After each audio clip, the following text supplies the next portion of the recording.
ഈശോമിശിഹായിക്ക് സ്തുതിയായിരിക്കട്ടെ. വിശുദ്ധ മത്തായി അറിയിച്ച സുവിശേഷം 11-ാം അധ്യായം 30-ാം വാക്യം. എന്റെ മുഖം വഹിക്കാൻ എളുപ്പമുള്ളതും ചുമട് ഭാരം കുറഞ്ഞതുമാണ്. എൻ്റെ ഈശോ എന്നെ അവന്റെ സന്നിധിയിലേക്ക് വിളിക്കുക.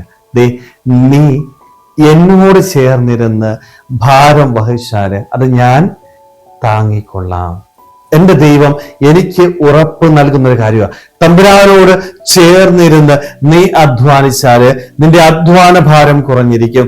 നിന്റെ ചുമട് നിന്റെ ദൈവം നിനക്ക് വേണ്ടി താങ്ങിക്കൊള്ളും. പക്ഷെ പലപ്പോഴും നമ്മളൊക്കെ ഇന്ന് സ്വന്തം കഴിവിൽ ആശ്രയിച്ചുകൊണ്ട്, മറ്റുള്ളവരിൽ ആശ്രയിച്ചുകൊണ്ട് എല്ലാം നേടാം എന്നുള്ള മിഥ്യാധാരണയും മുന്നോട്ട് പോവുകയാണ്.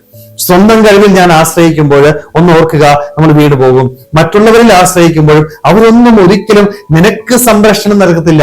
അവന്റെ ജീവിതത്തിൽ അവന്റെ ആവശ്യങ്ങളിൽ നിന്നെ ഉപയോഗിക്കും. അതിനപ്പുറം നിനക്കൊരു പ്രതിസന്ധി ഉണ്ടാകുമ്പോൾ, നിനക്കൊരു പ്രശ്നം ഉണ്ടാകുമ്പോൾ നിന്നെ സംരക്ഷിക്കുവാനായിട്ട് ഒരുവന് മാത്രമേ സാധിക്കത്തുള്ളൂ. അത് നിന്റെ ദൈവത്തിനാണ്.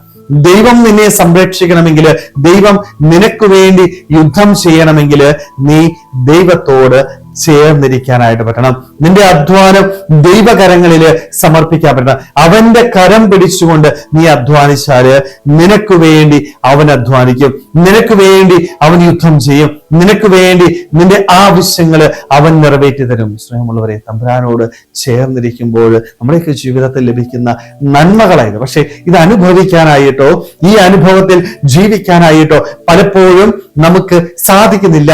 കാരണം നമ്മളെപ്പോഴും ഈ ഭൂമിയെയും ഈ ഭൂമിയിലുള്ള വ്യക്തികളെയും ഈ ഭൂമിയിലുള്ള വസ്തുക്കളെയും സ്നേഹിച്ച് സ്വന്തം കഴിവില് അഹങ്കരിച്ച് മുന്നോട്ട് പോകുന്ന വ്യക്തികളായിട്ട് മാറുക. ഈ അഹങ്കാരം എൻ്റെ നാശത്തിന് കാരണമായിട്ട് തീരുമെന്ന് നമുക്ക് തിരിച്ചറിയാം. സ്നേഹമുള്ളവരെ, അതുകൊണ്ട് തമ്പുരാന്റെ മുഖം വഹിക്കാനായിട്ട്, തമ്പുരാനോട് ചേർന്നിരുന്ന് ജീവിതത്തിൽ അധ്വാനിക്കുവാനായിട്ട്, അവനോട് വിശ്വസ്തയോടുകൂടി ജീവിച്ച് ജീവിതത്തിൽ മുന്നോട്ട് പോകുവാനായിട്ട് നമുക്ക് ഓരോരുത്തർക്കും ആത്മാർത്ഥമായിട്ട് ആഗ്രഹിക്കാൻ ശ്രമിക്കാം. ദൈവം നമ്മളെല്ലാവരെയും സമൃദ്ധമായിട്ട് അനുഗ്രഹിക്കട്ടെ. ആമേൻ.